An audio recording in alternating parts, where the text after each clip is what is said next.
안녕하십니까 새생명신의 여러분, 반갑습니다. 이정도 목사입니다. 오늘 드디어 저희가 이제 고린도전서를 마치게 됩니다. 예.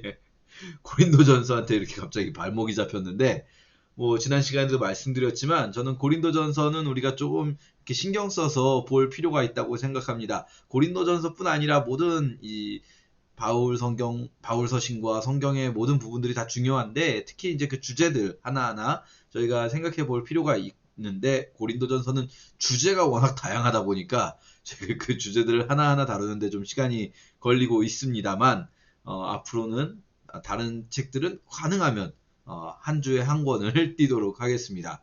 고린도전서에 나오는 여러 가지 주제들은 이 현대교회, 뭐 어느 시대에든 교회에 좀 실질적으로 적용하기가 좋습니다. 사실 일반적인 바울의 편지들의 스타일은 이렇게 구체적이고 디테일하진 않아요. 조금 원론적인 이야기들, 복음의 원론적인 이야기들부터 출발해서, 이 마지막에 약간 실제적으로 어떻게 해야 되는가를 붙여넣는 정도인데, 고린도 교회하고는 워낙에 이제 서신의 왕래가 많았던 것 같아요. 그러다 보니까 고린도 교인들의 질문에 대해서 대답을 하게 됩니다.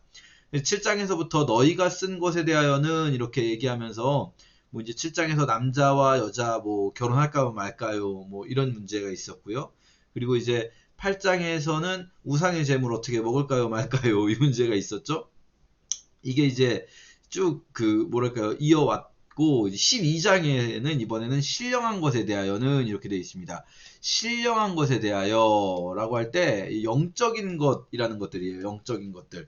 영적인 것들, 이 사실 영적이라는 것들이 뭐가 있는가?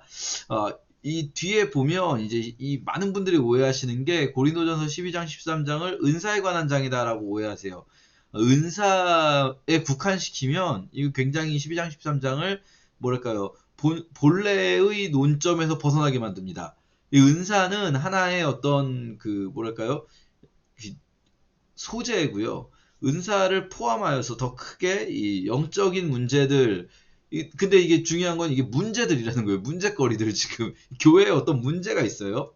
자, 그럼 한번 보도록 하겠습니다. 신령한 것에 대하여 너희가 알았으면 좋겠다 이렇게 말하죠.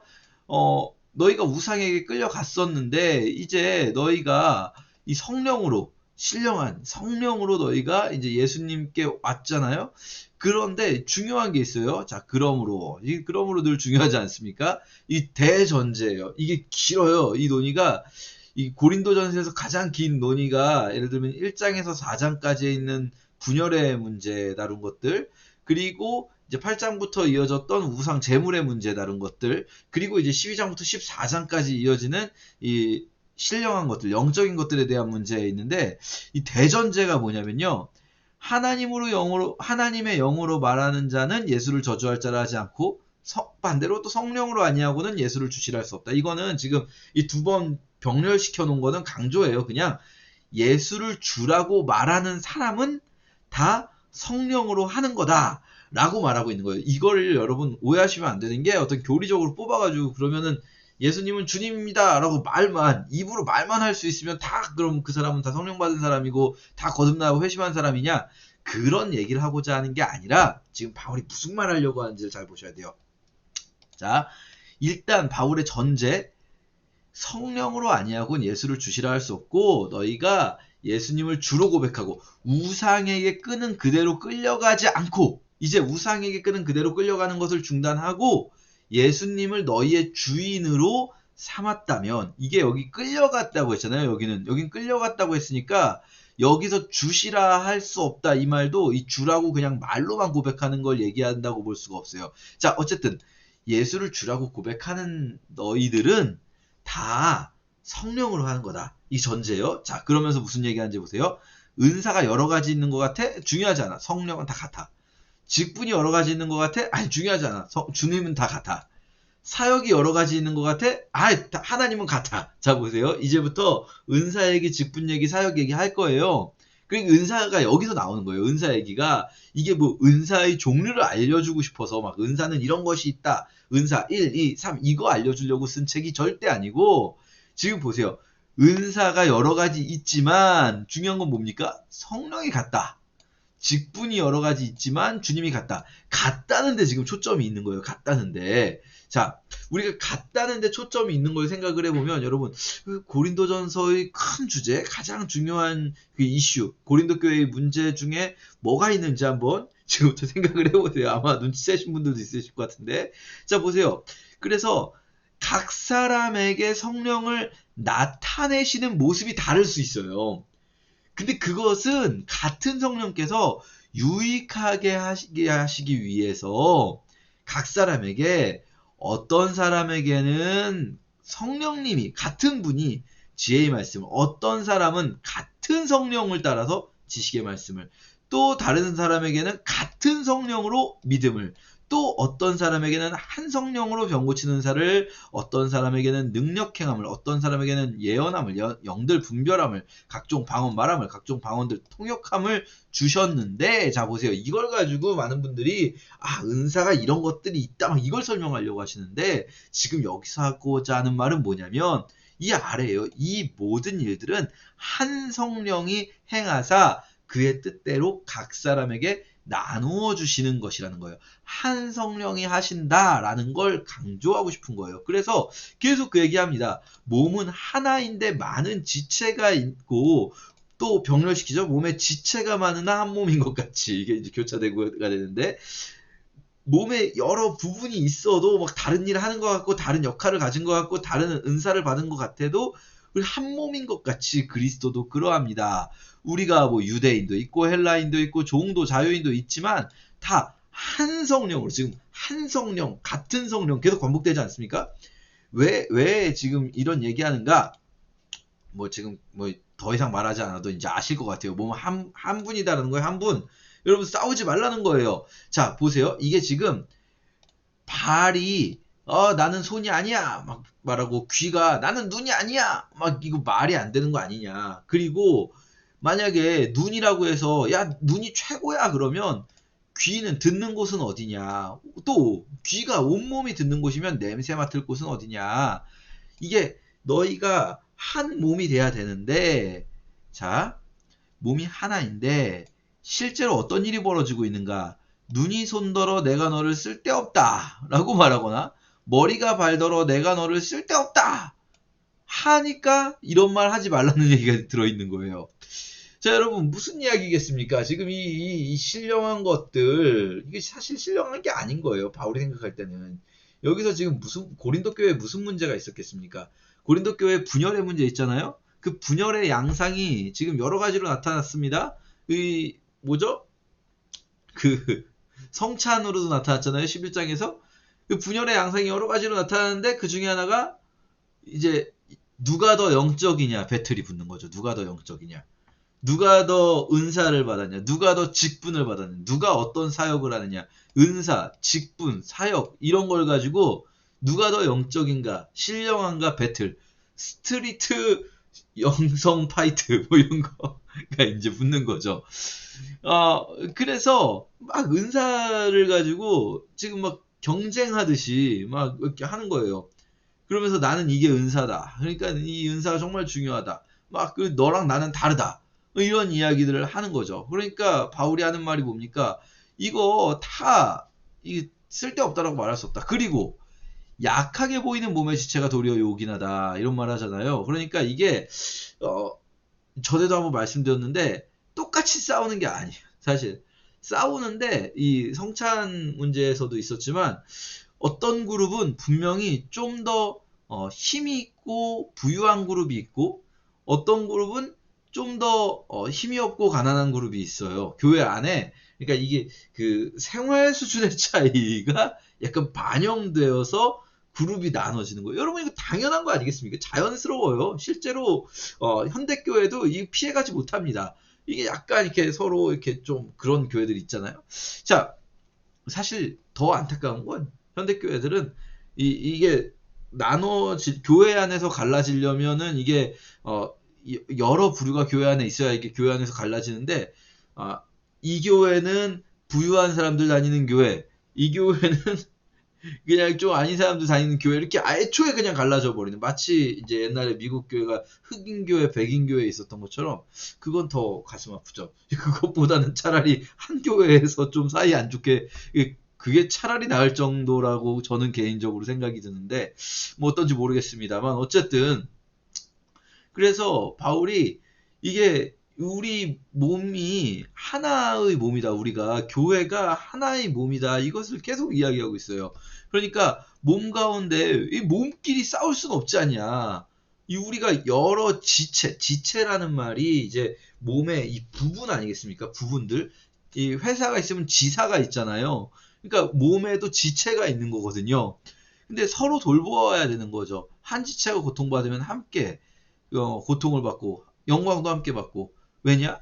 너희는 그리스도의 몸이고 지체의 각 부분이기 때문에 이게 굉장히 중요해요. 지금 12장, 13장, 14장 이어지는 이 논리에서 사실 뭐 은사가 뭐냐, 뭐 이런 거 막 파고드는 것보다 훨씬 더 중요한 게 몸, 그리스도의 몸의 신학이에요. 그리스도의 몸의 신학. 사실은 이게 고린도전서 전체를 감싸고 있는 신학 중에 하나입니다. 이거 앞에서도 이미 나왔었어요. 사실 몇 번. 이 몸의 신학이 굉장히 중요합니다. 음행의 문제 얘기할 때도 몸 얘기 나왔고, 분열의 문제 얘기할 때도 몸 얘기 나왔거든요.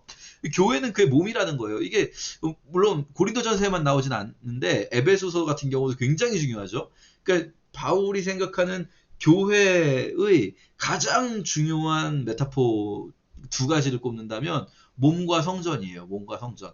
몸이라는 것은 이 하나로 기능하면서 같이 하나님의 일을 해야 되는 거예요. 하나님 이제 예수 그리스도는 머리이시고 이 땅에서 일을 하는 존재로서 몸이 있어야 되잖아요. 그게 교회인 거예요. 그리고 이제 가시적인 보여주는 존재가 되는 거죠. 그리고 성전이라는 것은 하나님이 거하시는 곳, 그 교회가 되는 거죠. 자, 어쨌든 이게 하나님이 너희가 하나인데 이번에는 이제 아까 은사 얘기했잖아요. 이번에는 직분 얘기합니다. 직분이 좀 다를 수 있어요. 뭐 사도, 선지자, 교사, 능력 행하는 자. 이게 또 은사가 약간 섞여 있는데 근데 다 사도겠냐, 선지자겠냐, 교사겠냐, 능력 행하는 자겠냐?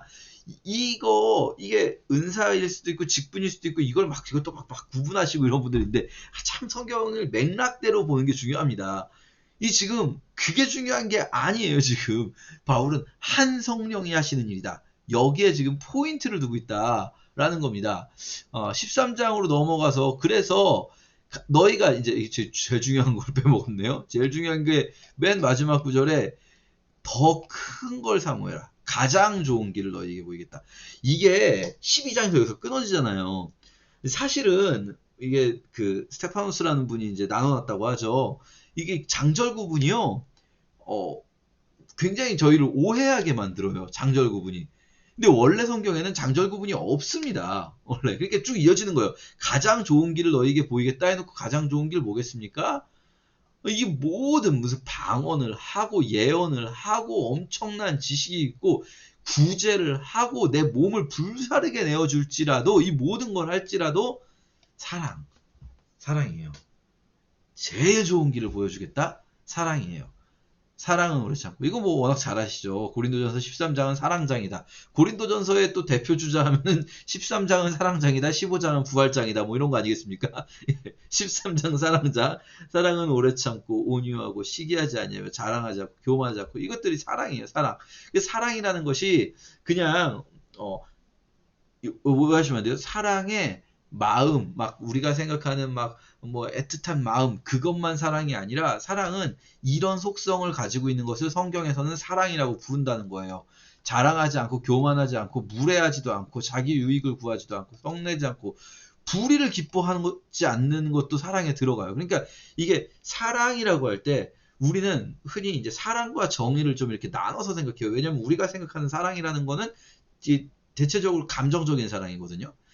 그러다 보니까 사랑은 감정적으로 무조건 따뜻하게 보듬어주기만 하는 거고 정의는 불의를 하더라도 좀 이렇게 좀 보듬어주고 정의는 불의를 보고 참지 않는 거고 사랑은 보듬어주는 거고 이렇게 좀 이렇게 뭐랄까요 대조시키는 게 있죠. 이 대조는 잘못된 거예요. 사랑은 정의를 포함하는 개념이에요. 성경이 말하는 사랑은. 그래서 이게 그 레미제라블 생각하시는 분들이 레미제라블에서 이제 말하자면 사랑과 정의가 대립되는 것처럼 레미제라블을 완전 오해하시는 경우가 있는데 그걸 대립된다고 생각한 거는 이제 자베르 경감의 오해인 거죠. 사실 사랑은 훨씬 더 큰 개념이고 정의를 포함해서, 그래서 이 뭡니까, 이 프랑스 혁명이 아니라 그 무슨 혁명이었죠? 그 혁명까지도 이 사랑이라는 큰 틀 안에서 해석이 돼야 되는 겁니다. 자, 어쨌든 이 모든 것이 사랑이에요. 사랑. 모든 것이 다 끝나도 사랑만큼은 남아 있을 거예요. 그러니까 그 중에 제일은 사랑이다. 무슨 말 하고 싶은 거겠습니까? 제가 볼 때 한마디로 그냥 말하라고 하면 13, 14장까지 12, 13, 14장 한마디로 말하라고 하면, 야 니네 영적이라는 그 헛소리 하지 말고 싸우지 마! 이거 하려고 하는 거예요. 싸우지 마. 사랑해야지. 사랑도 안 하는 것들이 무슨 뭐 은사가 있고 무슨 뭐 직분이 있고 그게 무슨 소용이 있어. 이 말 하고 있는 거예요. 그냥 바울이 지금. 자, 14장으로 넘어가서, 그래서 사랑을 추구하면서 신령한 것들도 사모해라 이거예요. 이 신령한 것들이 중요하지 않다는 건 아니에요. 우리 영적인 일들을 위해서 모인 것 아니겠습니까?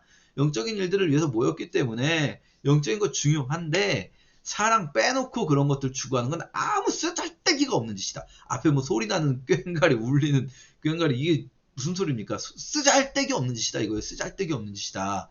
자, 그리고 특별히 그럼 뭘 해야 되냐? 예언을 해라 그래요. 예언. 근데 여러분 이거 주의하세요. 성경에서 예언이라고 말할 때 많은 분들이 이거 예언, 저는 이 예언이라는 번역 자체를 좋아하지 않는데, 예언이라고 하니까 그 점치는 거 생각하세요, 여러분. 점치는 건 금해져 있는 거예요, 구약에서부터. 점치는 거는 그 금지되어 있는 거거든요, 율법에서. 여러분, 잘 생각해 보세요. 예언이라고 할 때 우리가 이제 구약의 예언자들의 전통을 생각해 봐요. 요나 한번 생각해 볼게요, 요나. 요나가 니느웨에서 뭐라고 예언합니까? 회개해라, 망할 거다 예언하죠. 이게 망할 거다에 초점을 두고 미래의 일을 말하는 것을 예언이라고 말한다면, 미래의 일을 말하는 것, 이걸 예언이라고 본다면, 요나의 예언이 성취됩니까? 니느웨 망합니까? 니느웨 안 망하잖아요. 망할 거다 이거는 예언의 본체가 아니에요. 예언의 본체 뭡니까? 회개해라, 정신 차려라. 이게 예언이에요. 예언이라는 건 뭐냐면 하나님의 뜻을 전하는 것, 쉽게 말하면 우리식으로 표현하면 설교 같은 거예요. 이게 그 예언 이렇게 번역을 하니까 미래의 일을 말하는 것 이렇게 이해될 수 있지만, 앞에서 말한다라는 뜻을 가지고 있거든요. 원래 앞에서 말한다. 하나님 앞에서 하나님의 말을 하는 거예요. 하나님이 이 백성을 향한 뜻, 하나님이 이 공동체를 향한 뜻을 가지고 계실 때, 그때 그 하나님의 뜻을 말하는 것, 이게 예언이에요. 그러니까 예언을 하라. 이거는 우리식으로 표현하면 아주 쉽게 말하면 설교를 해라 이거예요. 여러 가지 영적인 일들 중에서 너희가 하나님 말씀을 나누는 일을 해라. 이건 그 말하자면은 목사님들이 그 소그룹 모임이나 뭐 수은이든 소그룹이든 다락방이든 뭐 여기다 이렇게 있을 때, 여러분 모여가지고 딴 얘기하지 말고 좀 하나님 말씀 이야기하세요. 이거 똑같은 거예요. 말씀 이야기하라. 자, 근데 이제 방어 문제가 길게 나오잖아요. 왜 그러겠습니까? 아까 제가 말씀드렸죠. 은사 가지고 이제 배틀 붙었다. 은사 가지고 배틀 붙었는데 아마도 이 고린도 교회의 배틀의 핵심은 방언 배틀이었던 것 같아요. 방언 배틀. 이렇게 막 뒤에서 나오지만 그냥 뭐 모여가지고 막 방언을 하는 거예요. 그러면서 교회에서 1만 마디 방언으로 하는 것보다 깨달은 마음으로 5마디 말을 하는 게 낫다 이렇게 말하지 않습니까? 이 말 거꾸로 말하면은 교회에서 막 방언을 하는 사람들이 있는 거예요. 막 그러니까 바울이 볼 때, 아니 온 교회가 함께 모여서 방언으로 말하면 믿지 않는 사람들 이제 초대해가지고 전도를 해야 되잖아요. 그럼 뭐라고 하겠습니까? 미쳤다고 하겠죠. 당연한 거 아닙니까? 진짜 여러분, 제가 청년들이나 이런 친구들한테 늘 그 얘기하는 것 중에 하나가, 친구 전도할 때 수련회부터 데리고 오지 말자. 물론 수련회부터 데려와도 좋을 수 있어요. 근데 수련회부터 데려오려면 미리 이런 구절 정도는 가르쳐줘야 돼요. 야, 우리가 네가 보기에 이게 교회에서 막 기도 이제 시작할지도 몰라. 근데 그러면 네가 보기에 미친 것 같아 보일 수 있어. 근데 그게 잘못된 게 아니라 성경에도 그렇게 나와 있어. 미쳤다 하지 않겠냐. 아니 이게 진짜 이 고린도 교회가 지금 그 상황인 거예요. 막 갑자기 막 여기서 저기서 막 이게 여러분 우리의 예배 세팅을 생각하시면 안 되고 이제 가정교회에서 말하자면 테이블에 둘러앉아서 하는 거거든요. 그러니까 예언도 설교도 이 시대는 교회마다 좀 다르긴 한데 한 사람의 설교자가 있는 경우는 그 사람이 좀 주도적으로 말하죠. 그 바울이 있거나 아볼로가 있거나 이럴 때는 이 사람들이 주도적으로 말하지만 바울이 뭐 이렇게 설교하는 장면들이 많이 있잖아요. 근데 그렇지 않고 보통 이렇게 형제들끼리 있을 때에는 같이 이렇게 돌아가면서 얘기를 하거나 혹은 원래대로라면은 이제 몇 사람이 이렇게 그날의 대표들 뭐 혹은 뭐 좀 연배가 높은 사람들이 얘기한다거나 그래야 되는 거예요. 그래서 이게 결국은 예배 때의 질서 문제예요. 지금 사실은 12장부터 이어진 얘기가 예배 때의 질서 문제예요. 신령한 것.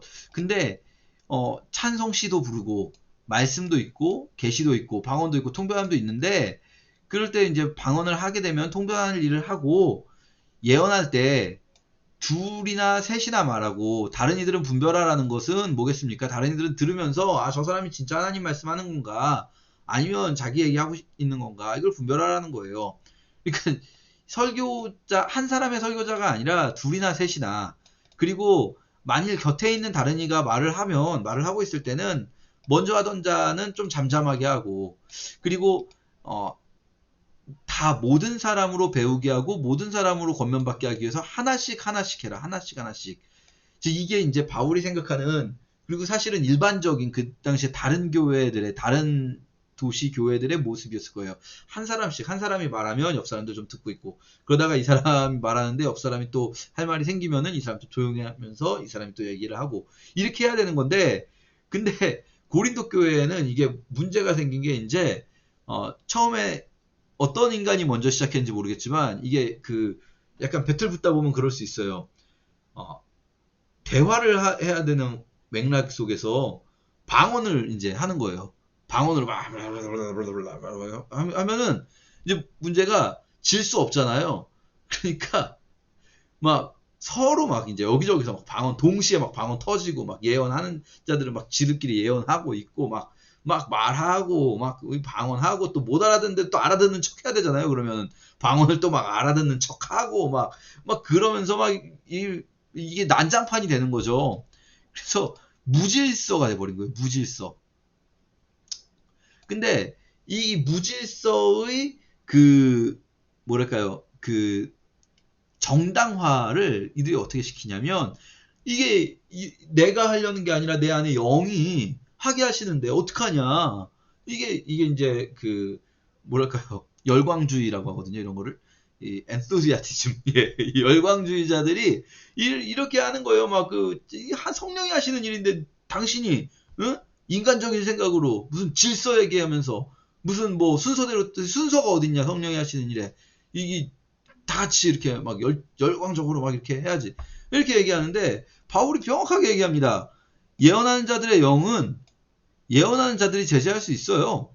이렇게 내가 예언을 하려고 막 영이 막 이렇게 막 올라오더라도 아 순서에 따라서 해야지. 왜냐면 하나님은 화평과 질서의 하나님이시거든요. 모든 성도가 교회에서 이렇게 하고 있어요.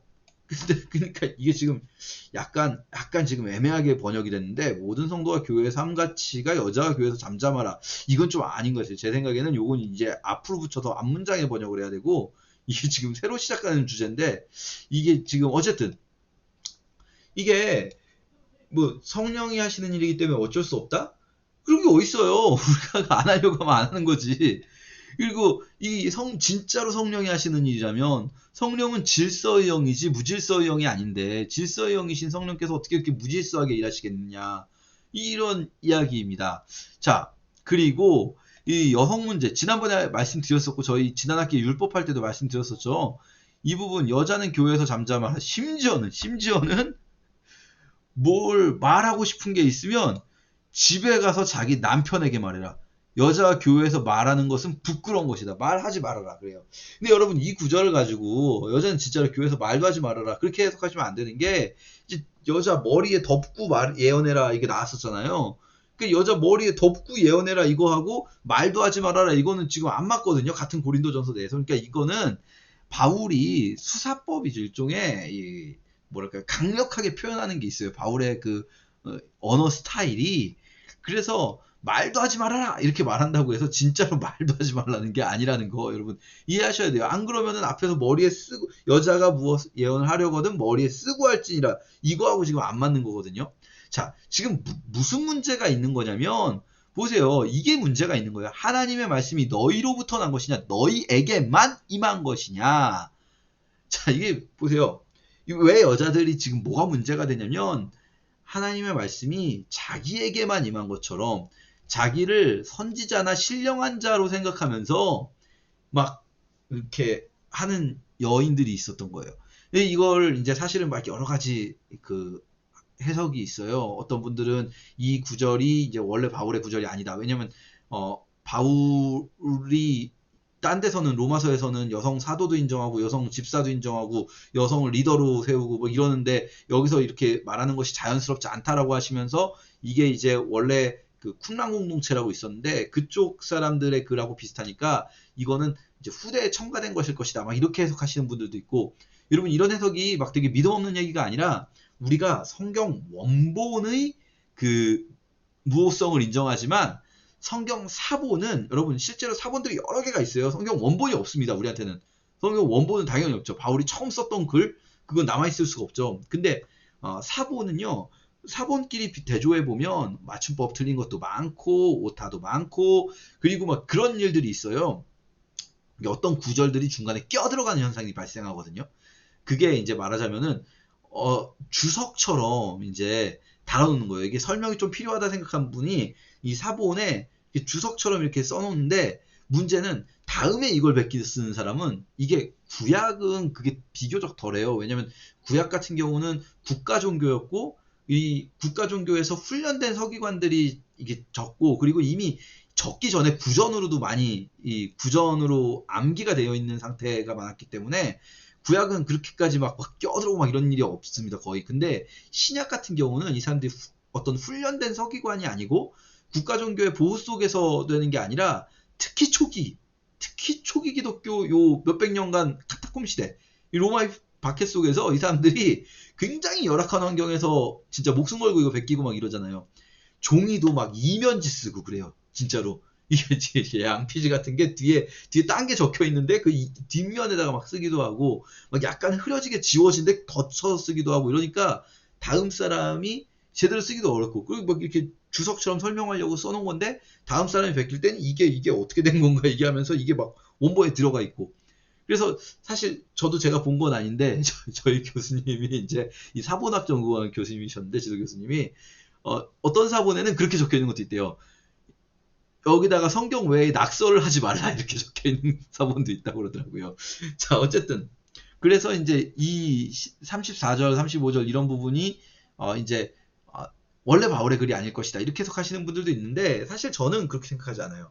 제가 볼 때는 이거 이제 뒤에 37절 쭉 이어지는 거하고 되게 자연스럽게 연결이 돼요. 그러니까 여자들 때문에 문제가 있었던 거예요. 특히 에베소 교회 말씀드렸죠. 똑같은 비슷한 얘기가 여잔 조용해라 이 얘기가 딱 두 군데 나오거든요. 바울이 그래서 디모데전서랑 이 고린도전서, 디모데전서가 있었던 에베소 교회 그리고 고린도전서 있는 고린도 교회 이 두 군데에서 여자들이 마치 자기들에게만 하나님의 말씀이 임한 것처럼 자기가 선지자나 신령한 자인 것처럼 막 여자들이 머리를 닦는 얘기 있었잖아요. 앞에서 머리를 막 닦고 뭐 이렇게 하고 있었다는 거죠. 그것이 저의 개인적인 이제 주장은 이렇게 주장하시는 분들이 정말 많지 않기 때문에 소수파 주장이지만 아마도 이 도시에서 여신의 신전이 큰 도시들이었기 때문에 여신의 사제들을 따라하는 여자들이 있었던 거 아닌가. 거기에 대해서 바울이 굉장히 강하게 표현하는 거죠. 이 바울의 레토릭이라고 보셔야 돼요. 바울이 이 수사법이 말하는 방법이 굉장히 세게 말해요. 바울은 이렇게 논리적으로 말하는 사람 같지만 사실은 되게 센 사람이에요. 그래서 베드로하고도 싸우고 베드로한테 막 몰아붙이잖아요. 베드로하고 싸운 것도 아니에요. 베드로가 일방적으로 당한 거죠, 사실. 갈라디아서 보면은. 그리고 이제 막 바나바하고도 싸우고 막 이러잖아요. 이 사람이 표현이 굉장히 센 사람이에요. 그러니까 이제 아예 말도 하지 말아라 막 이런 표현은 이제 수사적인 표현이다 생각을 하시면 좋습니다. 자, 어쨌든 여자들의 문제도 결국은 이 교회의 문제에서 바울이 보기에 이 고린도 교회의 은사 배틀 이거는 진짜 수우파였던 거예요. 스트리트 우먼 파이터. 이게 요즘 혹시 아시나요? 스우파라고? 예, 이 여성들이 여기 엮여 있던 것 같다. 라고 느끼는 거죠. 자, 그러면서 예언하기를 사모하고 방언 말하는 걸 그렇다고 금지하지 말고 그러나 어떻게 하라고요? 결론. 이거예요. 결론. 이 얘기하려고 한 거예요. 지금까지. 모든 것을 질서 있게 해라. 지금 뭐 난장판인데 그렇게 하면 안 된다라는 거죠. 자, 15장 거의 끝났습니다. 자, 이제 교회 이슈에 대해서는 교회에서 고린도 교회가 질문한 거에 대해서는 끝났어요. 그리고 이번에는 이제 15장 그 유명한 부활장이죠. 부활을 설명합니다. 왜냐하면 이제 아마도 고린도 교회에 혹은 고린도 교회뿐 아니라 여러 곳에 이제 부활에 대한 어떤 의문을 던지는 자들 있는 것 같아요. 거기에 대해서 바울이 말합니다. 내가 너에게 전한 복음을 알게 하는데 이 복음은 받은 것이고 이미 너희가 그 가운데 서 있는 것인데요. 이 복음이 얼마나 중요한 것인가 이 얘기하면서 바울이 하는 게 복음의 핵심 중에 핵심이 성경대로 그리스도께서 죽으시고 장사되신 바 되셨다가 성경대로 지금 성경대로 이거 다 뭐겠습니까? 구약성경이죠. 구약성경의 예언대로 사흘 만에 다시 살아나셨고 그래서 이 많은 증인들에게 지금 보여주셨다. 이 증인들에게 여러 증인들 얘기 나오는 게 뭡니까? 부활하셨다고요. 부활하셨다. 그 부활을 본 자들이 이렇게 많다. 그 중에 지금까지 대다수는 물론 지금은 다 죽었습니다, 여러분. 지금은 다 죽었지만 이제 바울이 고린도전서를 쓰는 시점에서는 대다수는 살아있고 또 어떤 사람들 죽은 사람도 있기도 하고 그러니까 이 예수께서 부활하셨다는 것은 확실하다. 이렇게 많은 사람들이 본 거다. 그래서 나도 주님께 보여주셨다, 주님께서. 그래서 자기 얘기 좀 잠깐 한 다음에 그리스도께서 죽은 자 가운데서 다시 살아나셨다 전파되었는데 너희 중에 이런 말하는 사람 있는 거예요. 고린도 교회에 죽은 자 가운데 부활이 없다. 그러니까 이 현세가 다다라고 말을 하는 거죠.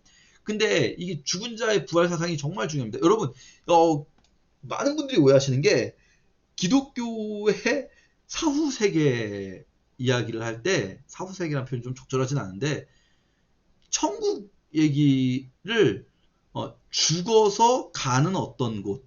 그래서 죽어서 천국 가면 그곳에 영혼이 둥둥 떠 있으면서 거기서 영원히 사는 그런 어떤 사후세계로서의 천국. 그게 이제 기독교가 추구하는, 우리가 결국은 예수를 믿어서 그 믿는 이유가 천국 가기 위해서. 이런 굉장히 오해를 하시는데, 기독교의 그 내세관이랄까요? 다음 세상, 올 세상, 내세라는 건 올 세상이죠. 올 세상에 대한 관점은요. 부활이에요, 부활.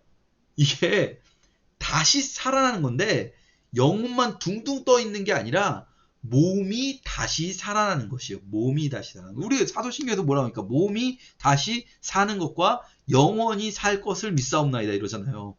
몸을 가지고 살아나는 거예요. 예수님이 부활하셨을 때 제자들 앞에서 보여주시는 게 뭡니까? 물고기 드시는 거잖아요. 이게 괜히 기록되는 게 아니에요. 몸을 가지고 있다는 거예요. 그 굉장히 중요한 부분을 그렇게 기록을 하고 있는 거예요, 성경이. 자, 만일 죽은 자의 부활이 없다면 그리스도도 부활하지 못하셨을까? 자, 보세요. 이 고린도 교회에 있는 죽은 자의 부활이 없다라고 말하는 사람들은 그리스도의 부활을 부정하는 게 아니에요, 사실은 1차적으로. 이들은 뭐냐면 우리의 부활을 부정하는 거예요. 우리. 근데 바울은 무슨 얘기하냐면 만일 죽은 자가 부활하지 않는다면 그리스도도 부활하지 못하셨겠지. 그럼 우리가 다 가짜하는 거고 거짓 증인 아니겠냐. 그런데 죽은 자가 다시 살아나니까 그리스도도 살아나신 것 아니냐. 그래서 우리가 다시 살아난다는 얘기를 하고 싶은 거예요. 우리가 다시 부활할 거다. 그리스도는요.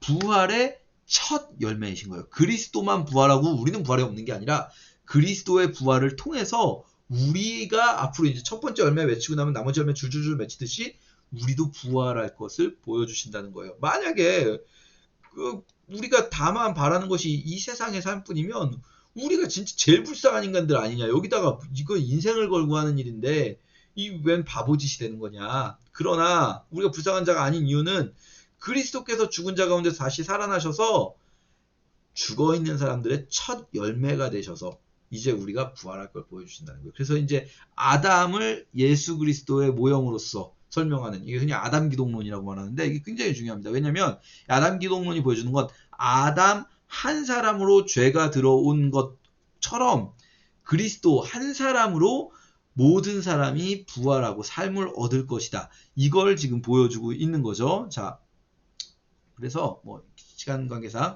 조금 넘어가겠습니다. 내용은 다 아셨을 것 같아요. 우리 부활한다는 거예요. 그래서 이 뭐랄까요? 우리가 지금 이 땅에서 근데 이게 중요해요. 부활신앙은 결국은 뭘 위한 거냐? 이거 제가 지난 학기에 했던 것 같아요. 부활에 대해서 또 그 상급에 대해서 뭐 이런 얘기할 때 했었는데 부활신앙의 핵심은 뭐냐면요. 결코 내세를 위해서 지금을 뭐 버리라거나 지금 포기하거나 지금 막 살아도 된다는 얘기가 결코 아니에요.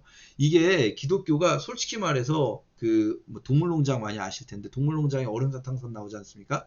그 까마귀 모세가 말하는 얼음사탕산으로 사람을 속이는 모습 그게 이제 말하자면 기독교가 사람을 속이고 있다. 그래서 민중들로 하여금 이 민중이 아편이 돼가지고 민중들로 하여금 내세를 약속하면서 지금의 어떤 그냥 순응하고 살아라. 현실에 순응하고 살아라라는 메시지를 계속 주는 게 이 기독교다라고 말을 하는데 성경은 절대 그렇지 않아요.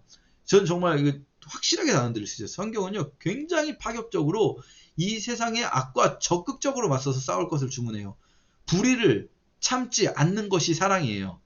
근데 성경은 그렇지만 사실 기독교는 이게 성경하고 우리의 모습하고 좀 분리할 필요가 있어. 우리는 기독교 교회들은 또 교인들은 우리 목사들은 사실은 약간은 그런 일을 해왔어요.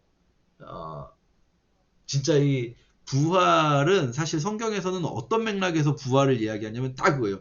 지금의 싸움을 싸울 것의 맥락에서 지금 싸우는 우리가 싸울 수 있는 힘이 어디서 오는가? 지금 이 세상이 끝이 아니기 때문에 지금 우리가 이 지는 것 같아 보이는 싸움을 끝까지 붙들고 나갈 수 있는 이유는 무엇인가? 이 세상이 끝이 아니기 때문에. 그러니까 이 세상이 끝이 아니라는 걸 믿고 지금 이 믿음의 선한 싸움을 멈추지 말고 끝까지 싸워라. 이걸 주문하는 게 성경인데 사실 기독교는 반대로 얘기한 적이 너무 많기도 하죠. 자, 어쨌든 이제 몸의 부활 얘기하면 그럼 물어볼 수 있는 게 이 죽은 자들이 어떻게 다시 살아나냐?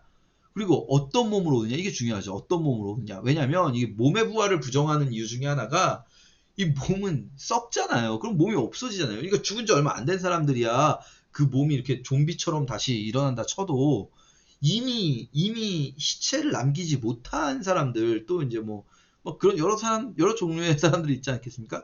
그 사람들은 어떡하냐? 그러면은 몸이 없는데 그러니까 이 바울이 말하는 것이 이제 씨의 비유예요. 씨.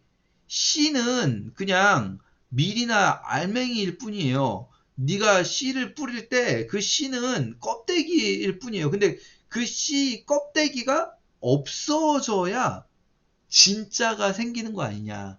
이게 만약에 우리가 뭘 심었는데 그 씨가 계속 남아 있겠느냐 이거예요. 씨의 모습이 남아 있으면 새로운 것이 나오겠느냐.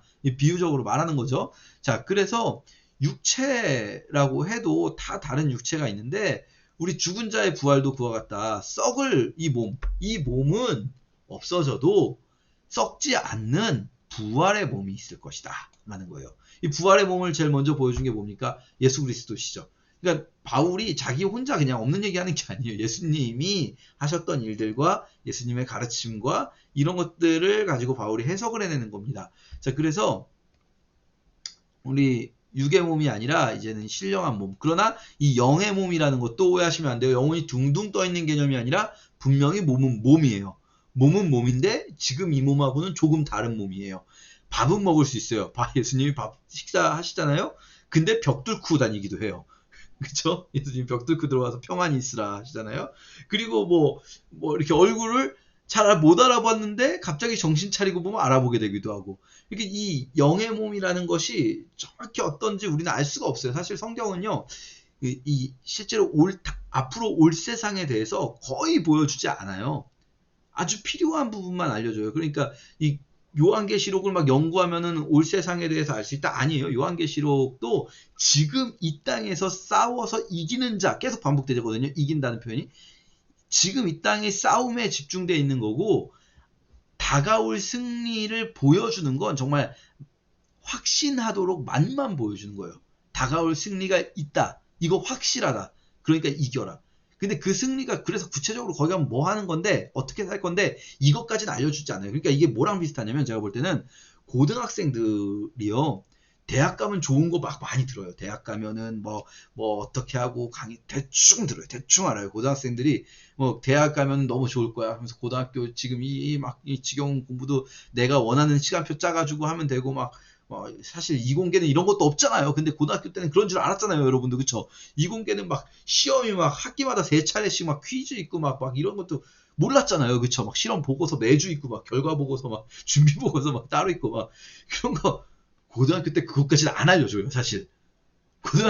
고등학생들은 대학에 대한 장밋빛 미래를 꿈꾸고 딱 거기까지만 고등학생들한테 알려줘요. 왜요? 지금의 어려움을 이겨낼 정도로만 알려주는 거예요. 근데 뭐 고등학생들한테 대학에서 수강 신청은 어떤 방법으로 한다든지 무슨 뭐 여러 가지 대학 생활의 디테일한 부분들은 알려줄 필요가 없어요. 지금은 고등학생들은 지금 하는 일 열심히 하면 되고 알려줘도 뭐 할 겁니까? 지금 하는 일에 집중해야지. 성경도 마찬가지예요. 우리의 미래에 어떤 일이 일어날지를 알려주려고 쓴 책이 아니라 지금 너희가 이 땅에서 시작된 하나님 나라를 살아가라 라는 거거든요. 이 하나님의 통치 안에 살아가라. 그것을 알려주는 책이기 때문에 약간은 그 다가올 세상에 대해서는 이 간단한 청사진 정도를 보여주는 거죠. 자, 그래서 우리가 어쨌든 분명히 영의 몸을 가지고 살 것이다 라는 거예요. 그리고 그 영의 몸은 이제 다시는 죽지 않을 몸이 될 것이다 라는 거죠. 그래서 너희 이 말 하려고 하는 거예요. 너희 수고가 주 안에서 헛되지 않은 줄 알아라. 그러니까 현재의 수고에 대해서 얘기하고자 하는 것이지 뭐 부활을 나중에 어떤 순서로 될 것이고 뭐 실제로 거기는 어떤 모양일 것이고 무슨 뭐 도포를 입고 갓을 썼다는 둥 뭐 집이 몇 층 집이 있다는 둥 그런 거는 사실은 뭐 별로 성경적이진 않다 할 수 있습니다. 자, 마지막 장입니다. 드디어 성도를 위한 연보.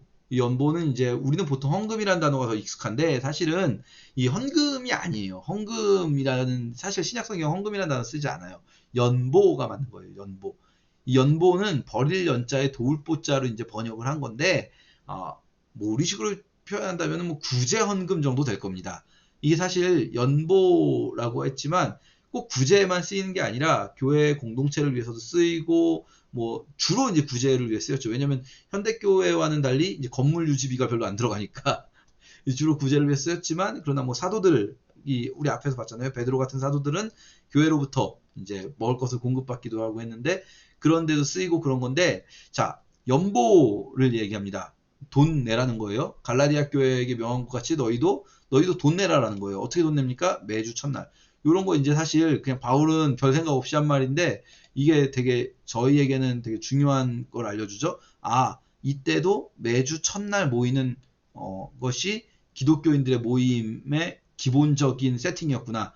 매주 첫날이 언제입니까? 일요일인 거예요. 원래 이제 안식일이 토요일이잖아요. 아시죠? 원래 안식 토요일이었는데 기독교인들은 이미 초대교회부터 이게 나중에 무슨 뭐 이방 전통이 들어온 게 아니라 초대교회부터 이미 안식일이 아니라 그 다음날 안식 후 첫날 혹은 매주 첫날 모여서 예배를 드렸다. 왜 그럴까 생각할 때 아마도 이 예수 그리스도의 부활이 바로 그 안식 후 첫날이었기 때문에 예수 그리스도의 부활을 기념하는 날 모인 게 아니었겠는가라고 예상하시는 분들도 있고 어떤 분들은 이제 안식일은 안식일대로 이제 뭐 회당 예배 같은 게 있으니까 안식일에는 뭐 회당 예배든 예루살렘 같은 경우는 성전 예배든 참석하고 그 다음날 우리끼리 모임 약간 2부 순서처럼 뭐 그렇게 생각하시는 분들도 있지만 어쨌든 중요한 거는 매주 첫날 모였다는 거예요. 이때도 기독교인들이. 자, 어쨌든 모였을 때 모아서 미리 좀 헌금 좀 모아놔라. 그래서 내가 갈 때 이렇게 막 하면 좀 바울도 민망하잖아요. 바울 가가지고 돈 거들어 간 사람도 아니고. 근데 또 실제로 돈 거들어 간 사람 맞아요. 돈을 걷고 싶어요. 근데 사실 바울이 돈을 걷는 이유는 자기가 쓰려고 하는 게 아니라 예루살렘으로 가지고 이렇게 하려고. 예루살렘 교회는 이때 굉장히 큰 어려움이 있었어요. 흉년도 들었고요. 또 이제 그 뭡니까 이 지역사회 내에서 기독교인들이 완전히 이제 고립되는 현상들. 그런 거 생각하시면 돼요. 막 조선시대 막 온 마을이 유교 마을일 때 혼자 기독교인 가정 막 이런 사람들이 이제 마을 안에서 고립되면 경제생활도 어려워지고 뭐 거래도 안 하려고 하고 사람들이 그 사람하고는. 그러니까 뭐 흉년에서부터 계속 이어져 오는 예루살렘 교회의 고난이 있습니다. 바울은 예루살렘 교회를 위해서 당연히 다른 교회들이 해야 된다라고 믿고 있어요. 그래서 이제 그걸 막 걷는 거죠. 막 헌금 푸시를 하는 겁니다. 여러분, 그래서 사실 이제 헌금 푸시 자체가 나쁘다고 볼 수는 없어요. 헌금을 푸시하는 것. 근데 이 문제는 그게 어디에 쓰이는가, 그리고 어떤 의도를 가지고 있는가, 이런 게 중요할 수 있겠죠. 이제 바울 같은 경우는 예루살렘 교회를 위한 연보로 쓰기 위한 거였던 거예요. 그래서 이걸 위해서 꼭 해야 된다. 나는 지금 이제 에베소에 있는데 마케도니아를 지나서, 여러분 이제 머릿속에 지도 그려주십니까? 마게도니아 어딥니까? 그리스 북부 마게도니아를 지난 후 너희 고린도는 그리스 남부 펠로폰네소스 반도에 있는 거죠. 예, 이게 가서 겨울을 지낼 듯 또하다. 여러분 이거 잘 기억해 두세요. 요 고린도 후서 다음 주에 할 때 요 상황이 이제 이어집니다. 바울이 고린도 교회 가거든요. 바울이 고린도 교회 갈 때 막 앞에서 이제 분열의 문제 얘기하면서 4장에서 내가 어떻게 갈까, 매들고 갈까 막 이런 얘기도 했잖아요. 정신 차리고 있어. 내가 안 갈 것처럼 착각하지 마. 내가 갈 때 매들고 갈 수도 있어. 막 이랬잖아요. 그게 이제 고린도 후서에 이제 그 상황이 나옵니다. 자, 이번에는 내가 너희와 함께 머물며 겨울을 지낼 수도 있다. 그러면서 나를 내가 갈 곳으로 보내어 주게 할 수도 있다. 그러니까 바울이 이제 예루살렘 갔다가 뭐 이렇게 막 가는 그런 과정에서 고린도 교회의 도움을 좀 받고자 하는 마음 있는 거예요. 로마 또 이제 가고자 하고. 근데 사실은 바울이 고린도 교회 갔다가 좀 안 좋은 일 당합니다. 예. 어쨌든 지나가는 길에 그러니까 잠깐 보기를 원치 않고 좀 함께 머물고 싶다라고 했는데, 고린도 후서에서 다음 주에 이런 상황들을 생각하면서 볼게요. 근데 지금은 에베소에 있고, 왜냐하면 에베소에 지금 광대하고 유효한 문과 함께 대적하는 자가 있고, 그러니까 디모데를 너희에게 먼저 보냈습니다. 디모데가 먼저 고린도 교회에 간 거죠. 이제 편지 들고, 자, 그러니까 디모데를 꼭 잘 받아들여라. 아볼로에 대해서 아볼로한테 야, 저 난리 났던다. 고린도 교회 지금 문제 너무 많은 것 같은데 좀 네가 가서 좀 해봐. 그래서 분열되어 있는 애들 좀 묻히고 하는데, 가라고 많이 권하였으되 이 아볼로가 저 못 가요. 선생님 저 때문에 지금 난리 났고 저 약간 제가 가면 더 안 좋을 것 같아요 하면서 이제 아볼로 빼고 있고 이런 상황인 거예요. 바울하고 아볼로하고. 약간 바울은 약간 답답하다고 느꼈을 수도 있을 것 같아요. 바울 성격에. 근데 그럼에도 불구하고 이게 누가 누구를 강압할 수 있는 분위기는 아닌 거죠. 보시면 바울이 막 아볼로한테 지시 내리는 관계는 아니었던 거죠. 자, 깨어 믿음에 굳게 서서 남자답게 강건하라. 모든 일을 사랑으로 행하라. 그러면서 이제 편지의 마지막 인사를 하게 됩니다. 자, 저희가 고린도전서 오랜 시간 동안 했는데요. 오늘도 꼭 직접 읽으시면서 우리가 교회에서 어떻게 하나 되어야 되는가, 또 은사 가지고 직분 가지고 또 뭐 여러 가지 가지고, 우리는 사실 뭐 은사 가지고 보다는 직분 가지고 교회 안에서 막 직분 있는 사람들 으스대기도 하고, 또 직분 없는 사람들 괜히 또 움츠러들기도 하고, 또 그 모습을 보면서 막 기분 나빠하기도 하고, 막 여러 가지 이제 안 좋은 일도 있는데, 우리가 하나라는 것, 우리가 한 몸이라는 것, 이게 또 그 으스대는 사람들 너무 싫어하지 마시고 이 한 몸이라는 것 기억하면서 우리가 이 고린도전서 읽었으면 좋겠습니다. 감사합니다.